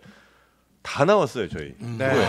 네, 그리고 여야 이렇게 골고루 나오는 프로가 사실 아마 보시면 특히나 이제 유튜브 채널에서 거의 없을 겁니다. 그러네요. 네, 그래서 신인 치고 경험을 많이 했습니다. 네. 유튜브계 한동훈. 예, 죄송합니다. 네네. 여기서 또 사고들도 많이 쳐주셨고, 네, 그래서 저희 그 섭외를 하신 우리 작가님들, 우리 기자님들 정말 대단하다. 네, 박수 한번 보내드립니다. 아유, 고맙습니다. 그래서 한마디만 더 드리면 네. 김재원 그 사람이 박수 계속 외치는 방송에 나오면서 본인의 주장을 하겠지만 네. 그것이 어떤 영향력을 갖게 될 것이다. 또한 주류와 대통령실과 네. 시민의 입장을 대변할 것이다라고 보는 것은 평가하는 것은 판단하는 것은 맞지가 않다. 네, 알겠습니다. 자, 그럼 다음 뉴스도 한번 가볼까요? 네. 샤넬은 미국 할인 매장에서 사온 걸로 알았다. 지난 20일 검찰의 비공개 대면 조사, 출장 조사 조사를 받은 건지 한 건지라는 이제 의혹이 있는데 김건희 여사가 조사 과정에서 이 최재형 목사에게 받은 선물이 4개가 있잖아요. 그거에 대한 이제 행방을 다 밝혔습니다. 일단 입장을 밝혔는데 180만 원대 샤넬 화장품에 대해서는 최재형 목사의 주장 180만 원대라고 했어요. 최 목사가 금전적으로 넉넉하지 않다고 알고 있어서 아내와 함께 미국 할인 매장이나 면세점에서 구입해서 가져온 것으로 인식을 했다. 이렇게 이야기를 했고요.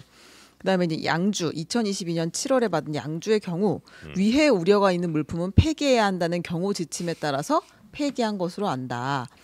그다음에 이제 2022년 9월에 받은 그 디올백에 대해서는 네. 단순 선물로 직무 관련성이 없고 직원에게 반환을 지시했으나 직원이 업무상 실수로 돌려주지 못해 포장 그대로 보관해 왔을 뿐이다.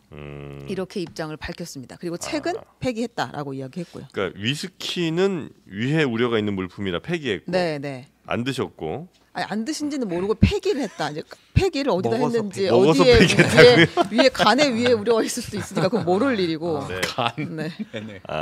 책은 뭐 예전에 버린 걸로 네. 보여지고 최근 눈이 나빠지니까 보면. 그럴 수 있죠. 위해가 또 네, 있으니까. 위해가 있을 수 있어요. 화장품 어떻게 했다고요? 화장품은 받았는데 네. 이 받은 게 이 미국 할인 매장이나 면세점 같은 데서 구입해서 가져온 것으로 인식했다. 이거 어떻게 했다고요? 그래서 있다고 하는데요. 그대로 있다고. 화장품 네, 좀 바르셨나? 어쨌든 네, 받았다. 그건 모르겠습니다. 뜯어는 봤다는데 뭐 그렇습니까? 발랐는지는 알 수 없고. 네. 언박싱. 깜빡 잊어버렸다라고 해명을 하는 게 네. 훨씬 더 수준이 높아 보이는데요. 샤넬 같은 경우에는 면세점에서도 할인 안 하고 네. 저도 미국 몇 번 갔다 왔는데 네. 거의 할인 매장 없던데. 아, 샤넬은 그러게요. 샤넬은 자기네들 자존심이 높아가지고 네. 할인 매장이 없는 걸로 알고 있는데 아. 어디 있는지 알려주시면 저 가서 좀 사게 대통령실에 좀 정식으로 요구합니다. 샤넬은 면세점에 있지 않아요? 면세점이 있는데 네. 여기 면세점. 면세점 얘기도 했어요. 네. 여사님이. 면세점에서 예. 어쨌든 할인 같은 거 안 하더라고. 다른데 할인을 해도 샤넬만큼은 또 면세점 할인을 안 하더라고요. 그러니까 저의 추론을 그냥 말씀드리기 아니 이거는 근데 이제 할인한 게 중요한 거예요? 아니 그러니까 그러니까 이제 할인 매장이나 면세점에서 생각해보니까. 구입한 것은 받아도 뭐 무방할 수도 있다는 취지인 것 같습니다. 무슨 논리지? 하여튼 뭐 말씀하십시오. 그러니까 뭐 제가 이제 그냥 저의 추론을 말씀드리자면은 네. 화장품은 피부에, 양주는 뱃속에, 아하. 책은 쓰레기장에, 아. 백은 내 팔에. 피부에 양보하세요 이런 느낌으로. 뭐 이렇게 있을 것 같아요. 누군가 누구 뱃속인지 양주가 누구 뱃속인지 모르지. 뭐 예. 윤석열 대통령일 수도 있고 뭐 알 수 없죠 그거는. 근데 적재적소에 같네요 제품이 다. 그럼 양주 안 드시지 필요한데 않나요? 필요한 데다 가서 그 섞어서 이제 폭탄주 말인데 네. 그잘 양폭으로. 잘 말아요. 예, 잘 마세요. 예. 아. 듀어스 27년산을 폭탄으로 먹는다고요? 먹으면 어때? 아 근데 저는 검찰 출입할 때 진짜 정말 다채로운 폭탄을 먹어봐서 아. 그 어떤 폭탄도 가능하다고 발렌타인 생각해요. 30년산도 만들어 아 먹어봤어요. 그거는 뭐 예. 기본이고 뉴클리언이요. 화이트 네. 와인에 레드 와인을 섞는 폭탄도 저는 최모 지검장 때 먹고 대충격을 받았어서 그럼 핑크 와인 막소사부터 내나 시작해서 아유 뭐 폭탄은 네. 다 어지럽네요. 가능하다. 네. 네. 여튼 이제 이런 선물에 대해서 이 내용들이 이렇게 쭉 나오는 거는 그 조사했던 그 검찰 쪽에서 이렇게 나오는 그런 뉴스인가요? 아니면 이 김건희 여사 측에서 이렇게 해명하는 과정에서 이런 얘기들이 좀 디테일하게 나오는 건가요? 아 근데 거의 양쪽 다 이건 이제 네. 인정하는 바인 것 같습니다. 검찰 기자들도 기사를 같이 쓰고 있고 네네네. 대통령실에서도 확인을 하고 있는 것 같아요. 네. 자, 하여튼 선물들이 어떻게 갖고 어디에 있는지 등등 이제 하나하나 또 나오고 있는 것 같고요. 다음 뉴스는요? 네, 총장 패싱.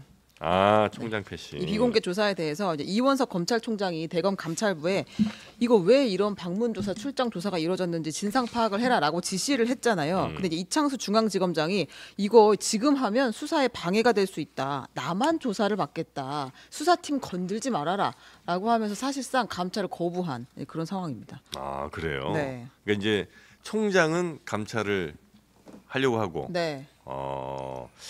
이렇게 되면 약간 이것도 들이받는 그림이 되는 건 거죠? 이건 완전히 들이받는 완전이에요? 누가 봐도. 아니 감찰을 한다는데 네. 지금 내가 먼저 받을 테니까 다른 우리 부하들은 가만히 냅둬. 이게 무슨 상황인지 저는 잘 이해가 안 됩니다. 사실. 아 그래요? 그러면 JTBC의 감사팀에서 네. 장르만 여의도 팀을 감찰하려고 그럼 하는데 부적절한 예시를 왜 들고 계십니까? 정영진 씨가 딱 막아서면서 내가 수사받겠다. 나만 빼고 다 해도 괜찮은데 나는 건들지 마세요. 네, 내 주머니는 안 됩니다. 부적절합니다. 네. 자 그렇게 해서 이제 지금 이원석 총장도 굉장히 패싱에 대해서 좀 화가 많이 나 있는 상태인 것 같고 네. 이 감찰을 받게 되는 중앙지검 쪽도 이제 상당히 반발을 하고 있다 이런 상황인 거죠. 네. 네. 이거 어떻게 오늘 그 충분히 JTBC 마무리될까요? 낮에 단독 보도 보면은 이창수가 그 이원석 총장한테 전화해가지고 총장은 가치를 지키고 비난은 제가 받겠다. 멋있다. 뭐 이렇게 얘기를 했다라는 거예요. 그러니까 나는 어쨌든 그 최근에 중앙지검 그 조사 김건희 여사 조사한 사람들이 익명으로 네. 그 얘기했잖아요. 아니 이렇게 어려운 걸 해냈는데 칭찬을 못 받을지언정 이렇게 우리가 욕을 먹고 있냐, 막 억울해한다라는 얘기잖아요. 네. 그러니까 욕 먹을 각오가 돼 있다. 뭐 이런 거를 좀 확인한 것 같고 욕을 먹든 어쨌든 김건희 여사 수사를 마무리 짓겠다. 뭐 용산이 원하는 쪽으로 될지 아닐지는 잘 모르겠으나 그쪽으로 대충 가고 있죠. 폰 상납까지 하고 네네네. 배달의 검찰까지 시전하면서 이렇게 이제 뭐 했으니. 그러니까 저는 이건 다른 건 모르겠고요. 이게 지금 말도 안 되는 상황이에요. 그러니까 제가 JTBC 비유를 한 번 더 들어보겠습니다. 그러니까 정치부 기자들이 JTBC 정치부 기자들이 내가 쓰고 싶은 기사가 있어. 근데 사실은 이거의 보도에 대한 모든 권한은 내보내는 거는 보도국장이 뭐 가지고 있는 그렇겠죠. 거죠. 네네. 뉴스룸 에디터가. 그런데 갑자기 정치부장이 야 니들 쓰고 싶은 거 다 써. 내가 책임질게 하고 지 마음대로 쓴 거예요. 그러면은 그래서 윤석열 김건희는 죄가 없다 뭐 이런 걸 막 내보냈어. 자기들 마음대로 막. 김건희 여사는 천사였다 막 이런 걸 내보냈단 말이야. 보도국장 경로를 한 거지. 내용도 내용인데 왜 나를 패싱해. 그래서 정치부장 이리 와봐. 이렇게 얘기를 했는데 정치부장이 애들은 좀 보도국장님은 가치를 지키시고요. 예, 저는 요건 제가 먹겠습니다. 김건희 여사를 저는 쉴드를 쳐야 되겠습니다. 네. 이게 회사가 이 말이 되냐고요. 상상도 못할 일이 지금 벌어진 거예요. 네네네. 어느 회사든 뭐 어떤 비율을 갖다 대든 네. 이거는 말도 안 되는 일이에요. 그러니까. 적절한 비유였어요. 쏙쏙 들어오는. 쏙쏙 들어오죠. 네. 예. 김건희 여사 천사로 밝혀져가 이게 적절한 비유라고요? 쏙쏙 들어왔어요. 엔젤 건의로. 엔젤 건의로 밝혀져. 뭐 이거를 이제 쓴 거지 기자들이. 네. 야, 하여튼 말도 안 되는 일이 벌어졌고 그러나 이제 검찰총장은 임기가 이제 얼마 남았습니까? 2달 9월 15일 조금 안 남은 거네요, 안 그죠? 남았네요. 네, 그렇게 되고 지금 중앙지검장은 검찰 내부에서는 그래도 후배 검사들한테는 이렇게 되면 인기는 좀 좋아지겠네요, 그죠? 그렇지도 않나요? 조용한 거 보니까 어때요 분위기가? 네, 아니 저는 이 상황 자체가 총체적으로 이해가 안 된다니까요 지금. 그러니까 검찰이라는 조직에서 이렇게 들이받는 상황이 있는 것도 이상하지만 무슨 조사를 피의자가 원하는데 가가지고 핸드폰을 반납하고 실시간 지시도 없는 상태에서 그만하겠습니다. 제가 할 얘기가 아닌데. 저는 아무튼 이게 너무나 이상한 상황인 것 같아요. 아니 근데 이렇게 모양새를 취해서 김건희 여사가 조사를 받으면 뭐가 좋다고 생각을 했을까라는 게 참 그런 정무적인 판단이 저는 용산에서 아니 근데 지금 거예요. 나오는 아니 의심은 근데 있고 장 소장님 맨날 김건희 여사의 정무적 감각은 대한민국 최고다 하고 칭송하고 했던 게 엊그제 아닙니까? 이런 식으로 이거를 보니까 그것도 아닌 것 같고 왜냐면은요 그냥 토요일 오후잖아요. 그러면 가장 안전하고 보안이 돼 있는 데가 어쨌든 검찰청일 수 있어요. 그냥 지하로 들어갔다가 엘리베이터 타고 가서 조사받고 나오면은 누가 알겠어요. 직원들도 모를 거야. 네.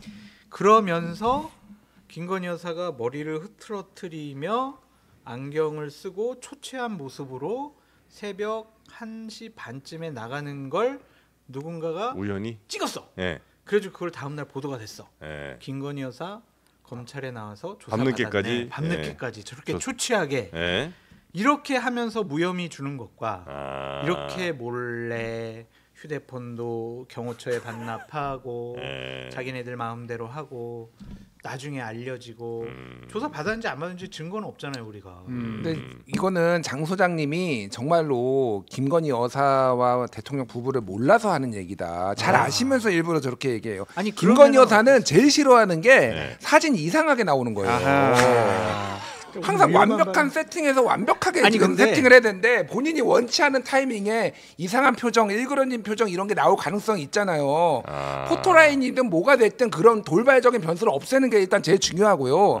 또 하나는 이미지를 굉장히 중요시한다. 예. 네. 그리고 또 하나는 검찰, 아이고 굉장히 유명하죠 이거 이렇게 하는 거. 그 굉장히 이게 뭐 하여간. 아 약간 돌아보는 사진. 예. 아 그거 예쁘죠. 예, 그리고 또 하나는 한 번 검찰한테 이게 곁을 내주기 시작하면은 네. 이거는 끝도 없다라는 거예요. 검찰은 권력 누수의 냄새를 가장 빨리 제대로 맡는 거 조직이에요. 아. 왜 전당대회 전에 했느냐? 네. 자, 한동훈이 딱 들어서면 한동훈은 법무장관의 뭐 조선제일검이니하고 뭐 검찰의 생리를 가장 잘하는 사람이잖아요. 네. 검찰의 얘들이 흔들릴 수 있다라고 판단을 한 거죠. 이건 제 의견이에요. 그러니까 뭐 이게 전당대회에 영향을 미치려고 이렇게 조사를 급하게 잡은 게 아니라 네. 검찰 얘들이 무슨 짓을 할지 모르니 빨리 이거 해치워야 되겠다. 이게 가장 주 목표란 말입니다. 그러니까 네. 국민의 여론 이런 것 따위는 안중에도 없어요. 신경도 쓰지 않는 분들입니다. 그분들은 내 길을 갈 길을 가는 거예요. 그러니까. 예. 김준일 대표님께 좀 물어보고 싶은 게 있는데 하루라도 네. 고소 고발 상태가 아니면 못 견디겠어요. 그냥 나는 고소 고발 상태로 계속 1년 365일 있어야 그냥 그러니까 지금 마음이 허전해서 안정돼요. 그래요. 예. 허전해? 별이 달려 있어야 돼요. 아니 그럴 때 있어요. 이게 네. 고등학교 애들도 보면 안 맞으면 뭔가 이상하게 오후 3시까지 됐는데도 안 맞았어? 이상한데. 서운해. 아니 완전 예. 부적절하지만 예. 고소 안 당하는 이 상황을 못 견디시는 것 같긴 해요. 그러니까 아니 근데 내가 뭐 틀린 얘기를 한 거야? 고소 풀리자마자 미쳐갖고 난리쳤어요. 우리 김진일 평론가님. 하여튼 뭐 걱정돼서 저희는 그래요. 좋습니다. 아, 감사합니다. 걱정해 네. 주셔서. 그래서 이 부분에 대해서 여담이지만 네. 이분이 또 이런 말 하셨습니다. 안녕하십니까 홍준표입니다. 무엇이 검찰 조직의 수장으로서 맞는 행동입니까?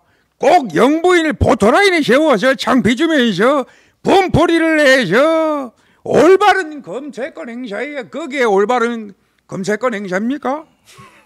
법 이전에 최소한의 예의를 제쳐라. 네, 그래 봅니다. 아 참. 참. 아니 비공개로 수습하고 넘어가시면은 모른 척하고 넘어가시면 총장 패시기는 오면 안 쉬어도 됐잖아. 지 이미지 관리가 먼저야. 어쨌든 뭐 안 할 아니 중앙정치 이제 얘기 안 하신다면서요. 거예요. 꼭 저렇게 유승민이처럼 야지 놓고 방자하다. 아이 참. 참. 한동훈 대표는 안 만나세요? 대표인데 그래도? 한동훈이 왜 얘기 꺼내는 거예요? 아니 대표 됐으니까 한번 만나셔야 되는 거 아니에요? 꼭 가만 보면 저 서정욱이 닮았어. 아이, 참. 영광입니다.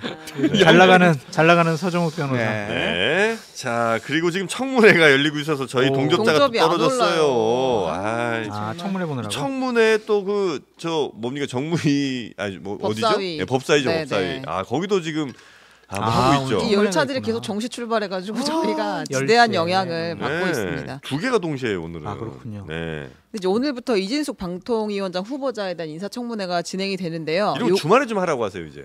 저도 이제 몇 번 하고 나니까 짜증나게 있어요.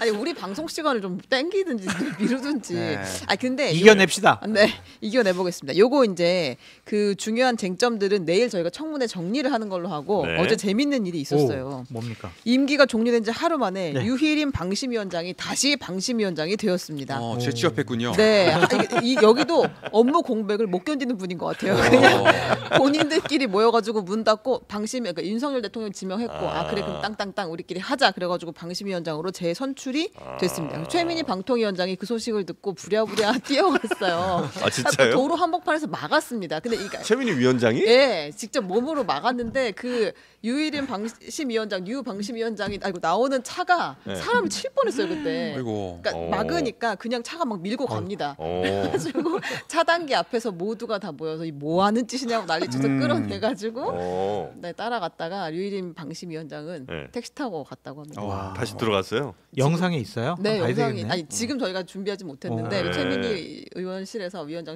아 그래요. 네. 아니 그 이거 저 류일임 그 방심 위원장이 뭐 그만두는 그날 또 뭐죠? 그 무슨 커피차인가 이런 것까지 뭐 등장했다고 그러던데. 이게 이제 그 방심위원들 직원들이 방심위 직원들이 그동안 마음 고생이 매우 많았던 것 같아요. 그래서 드디어 류일임의 시대가 갔다라고 하면서 축하 커피차를 돌렸다고 합니다. 그래서 이거 내가 이렇게 커피차에서 저렇게 커피도 서로 나누시고. 근데 연임한다라는 얘기는 계속 있었는데. 네, 있었는데 이제 이런 경우도 되게 근데 고별 커피차도 되게 이례적인 상황인 거잖아요. 직원들이 이렇게 돌린 것도. 근데 그만큼 이제 민원 사주 의혹부터 시작해서 류일임 방심위원장의 진행이 그 운영이 매우 이제 편파적이었다는 걸 직원들도 많이 힘들어했다는. 그러니까 이거는 짧게 논평을 하면은 그냥 상식적이면은 대통령이 연임을 시키면 안 되죠. 그러니까 이분이 여러 논란이 있잖아요. 지금 본인 류씨 너무 티도나 류희로 시작하는 사람이 맨날 민원을 넣으니까 아무리 봐도 맞습니다. 최 씨는 그런 거 안 하거든요. 류 씨도 안 해야 되는데. 왜 류 씨가 만씨도 하는데 가운데 자도 희자지? 이렇게 해서 이게 걸린 거잖아요. 이게 자기 친척들 동원해가지고 한 거. 물론 이게 자발적으로 했다라고 뭐 주장을 하시는데 이게 말이 되나요? 그러니까 이렇게 논란이 많고 지금 뭐 선방심위가 한 거지만은 방심위하고 또 이제 관련이 있고 그런 데서 징계를 지금 막 법정 제재를 남발을 해가지고 제 이름이 선방심위에서 150번 나왔어요. 유명인입니다. 축하합니다. 김준희 이름이 18번 회의를 시상식 했는데 노미네이트도 아니고 150번이 이름이 나왔대고 한겨레 21이 기사도 썼어요. 그래서 카운트를 또 하고 있었는데. 카운트를 했더라고요. 저도 몰랐어요. 기사 보고 알았어요. 김준희 좌편향이다. 인간 자체가 편향됐다. 이런 애를 왜 부르냐. 이게 영광스럽네요. 표적의 표적 진짜로. 그러니까 이런 거를 이렇게 다 이 사람이 되는 게 맞나요 이게? 이렇게 위험한 분인 줄 알았으면 안 부르는 건데. 저는 유일임 방심위원장을 비판하는 것은 좀 부적절하다고 생각이 듭니다. 왜냐하면은 저희 패널 같은 경우에는 방심위에서 심의를 해서 여러 가지 징계를 방송국에 내리기 때문에 이왕 된 거 그냥 비판하지 말고 우리 넘어갑시다. 너무 고통스러운데요. 왜요? 저희 것도 이진석 방통위원장은 아직 후보니까 이 부분에 우리가 비판을 좀 집중을 해야지. 이미 된 분에 대해서 비판을 해봤자 그래요? 상처는 우리만 받는. 좀 비열한 모습을 좀 때로는 보일 필요가 있다. 알겠습니다. 자, 최민희 과방위원장에게 저희가 영상을 받으면 내일 다시 한번 틀든지 거기 지극정 장면이라고 가지고 했습니다. 자, 그리고 대통령실에서 이런저런 사고가 자꾸 터지고 있습니다 지금. 네, 대통령실 경호처 직원이 성추행 혐의로 검찰에 넘겨졌습니다. 지난 4월 지하철 안에서 여성의 신체를 만진 혐의이고요. 앞서서 또 다른 행정관은 한남동에서 음주운전하다가 적발이 됐습니다.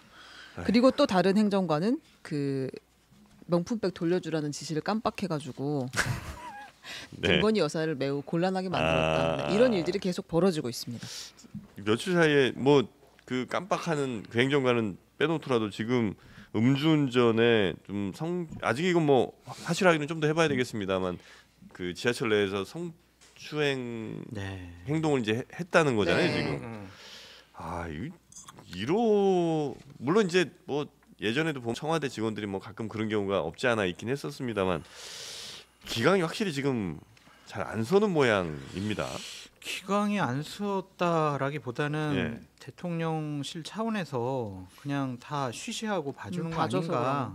이거 봐줄 수가 있어요? 아니면 대단히 이 사람들은 대통령의 대통령 부부의 신임을 받고 있는 사람이기 때문에 건들지 못하는 것이 아니냐 그렇게 볼 수가 있죠. 그러니까 이 강기훈이라는 사람은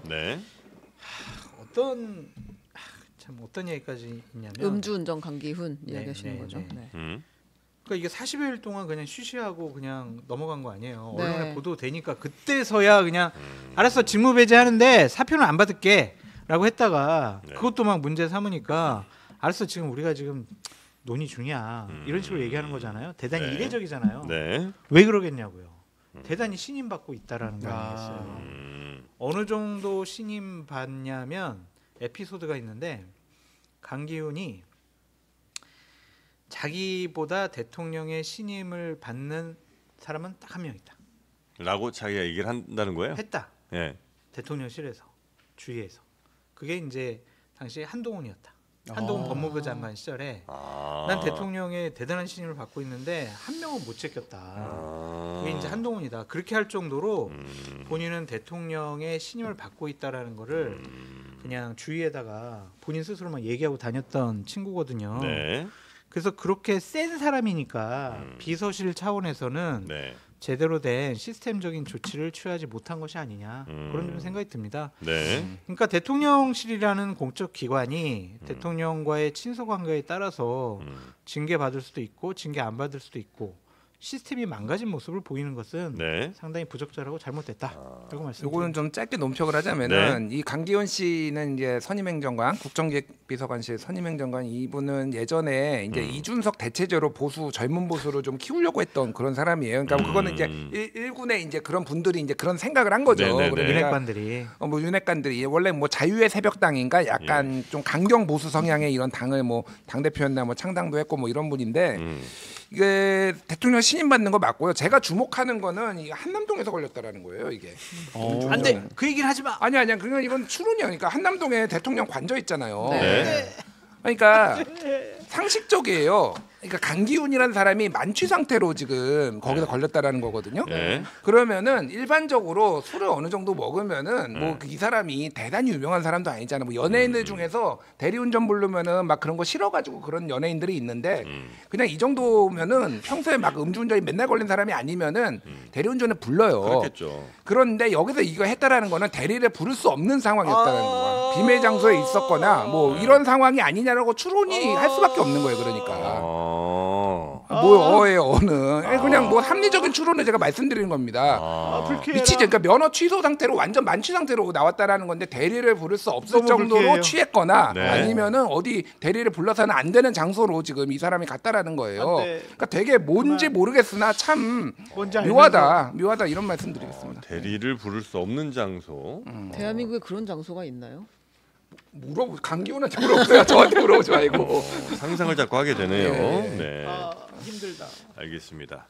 자 그리고 진짜 고소고발 당하고 싶어가지고 네. 근질근질합니다 지금 김준일 소장. 네, 얼른 누구라도 빨리 하나 좀 집어넣어 주세요. 네, 그래야 좀 마음이 편해질 것 같습니다. 정프로님만 들어가면 될 것 같습니다. 네.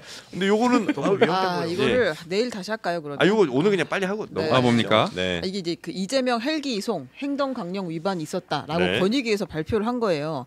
이게 이제 지난 1월에 흉기 습격 당한 후에 이재명 대표가 119 소방 헬기에 태워져서 보내졌잖아요. 이 결과를 발표를 했는데 명백히 규정을 위반한 특혜 제공은 확인됐다라고 하면서도 이제 당사자인 이재명 전 대표하고 천준호 비서실장에 대해서는 공직자 횡령 강동 부재한다고 하면서 종결 결정을 내렸는데 이거는 이제 그 정승윤 권익위 부위원장의 브리핑을 직접 한번 길지만 한번 들어보시면 네. 좋을 것 같습니다.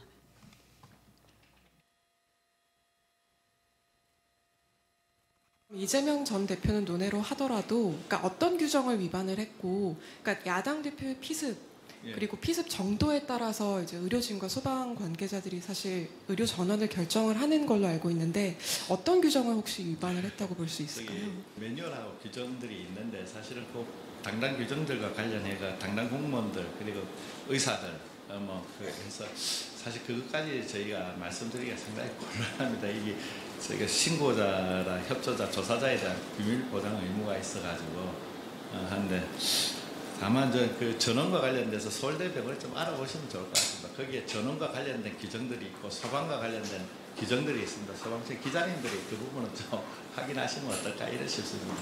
그 당시에 소방 공무원이나 아니면 서울대, 부산대 병원 의사들이 좀 어떤 식으로 행동하고 어떤 절차에 따라서 했어야 했는지 어떻게 행동해야지 뭐 행동강령 위반이 아닌지 절차가 좀 어떻게 되는 건지 이런 것들을 좀 구체적으로 좀 여쭙고 싶습니다. 소방청하고 서울대병원의 전원 규정하고 응급 의료 헬기 규정들이 있으니까 그런 기자님들 직접 한번 좀 해주셨으면 좋겠어요. 여기서 저희가 좀 다 말씀드리기가 좀 곤란합니다. 네, 아유 저렇게 또 웃으면서 말씀하시니까 뭐라고 하긴 좀 뭐하네요. 네, 끝내 뭘 위반했는지는 알려주지 않았습니다. 하여튼 기자님들이 잘 맞춰보시라는 네, 거죠. 약간 그렇습니다. 퀴즈를 좀 내주시는 것 같은데. 네, 퀴즈 탐험. 제가 욕 먹을 수도 있는데 이 부분과 관련해서는 좀 다른 생각이 있습니다.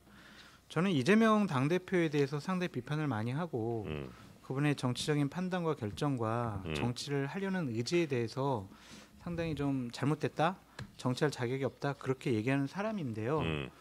이재명 당대표는 그래도 한 진영의 그리고 대한민국의 다수당의 당 대표입니다. 그런 사람이 본인과 참모들의 판단을 통해서 자칫 잘못하면은 생명을 잃을 수도 있었던 절체절명의 상황에서 본인들이 판단해서 헬기로 이송을 해서 서울에서 치료를 받겠다. 이것을 그렇게 크게 문제 삼을 일인가라는 좀 생각이 있습니다. 네. 그러니까 생명과 관련된 문제가 아니라면 그냥 어디 놀러 가기 위해서 저랬으면은 당연히 정치연수 자격이 없지만 문제 삼을 수 있지만 생명과 관련된 문제인데 네. 너무 박하게 하는 것이 좀 문제가 있지 않나 그런 생각이 있습니다. 네. 저는 짧게 한마디만 할게요. 저는 뭐 엄정하게 하는 거 좋은데 김건희 여사한테는 왜 그러셨어요? 뭐 한마디만 하고 싶어요. 그렇게 엄정하게 철저하게 이렇게 잘하실 수 있는 분들이 김건희 여사 명품백은 온갖 300만 원 백 받아도 되느냐 모은 댓글이 도배를 당하고 이렇게 네. 할 정도로 본인 스스로 권위를 다 깎아먹고 지금 와가지고 저렇게 엄정한 척하는 게 우습다 솔직히 얘기하면. 네. 네. 그냥 제가 고소할게요, 김준일. 네, 그게 빠를 것 같습니다. 아, 단독 네. 나왔습니다. 다른 사람이 네. 괜히 뭐 하는 것보다는 고소장은 서정욱 변호사 보고. 근데 요거는 알려드려야 될 것 네. 같아서 예. 오늘 그 서부 경찰서에서 네. 통지가 왔는데 제가 2건이었잖아요. 네. 한동훈 명예훼손하고 네, 네. 공직선거법 위반 2건 다 네. 무혐의 불송치로 결정이 났습니다. 그렇습니다. 다 우리 장르만 여의도에서 한 발언 때문에. 하나는 장르만 여의도, 하나는 다른 유튜브에서 한 건데 네. 그래서 어쨌든 전당대회가 끝나자마자 귀신같이 날아온 정무적 검사님의 정무적 감각에 좀 감사를 드리고요. 축하드립니다. 감사드리고 어쨌든 상식적으로 네. 고소고발 좀 하지 마라. 곧 뭐 또 당할 텐데 뭐 기뻐하지 마세요. 그러니까 남은 거는 몇 개가 있나요? 지금 한 10개 남아 있나요? 아니요, 그러니까 그건 아니고요. 그건 네. 이제 제가 이제 발언한 것 때문에 방송사들이 지금 받고 있는 게 있고 네. 변 모 씨가 저를 또 민사를 걸어가지고 아하. 오늘 공교롭게 그 1심에서 제가 이겼거든요. 네. 그분의 항소장이 또 집으로 왔더라고요. 아, 통지와 함께. 변모 씨. 예. 그래서 또 2심에 오늘 또 신청곡으로 예. 성시경의 희재 듣고 가겠습니다. 네, 고맙습니다. 그런 노래가 있었구나. 자, 네. 그러면 오늘 김 과장 시간은 이 정도로 좀 마무리하고요. 하여튼 여러분 오늘 우리 출연자분들이 다 여러분께 선물 보내드리기로 했죠. 예, 빠른 시간 안에 하여튼 저희가 정리해서 여러분께 선물 드리는 방법 찾아볼 테니까 여러분은 좀 사람 좀 모아오시기 바라겠습니다. 자, 그러면 오늘 함께해 주신 우리 장성철 소장님 그리고 김준일 평론가님은 여기서 보내드리겠습니다. 두 분 고맙습니다. 감사합니다. 네.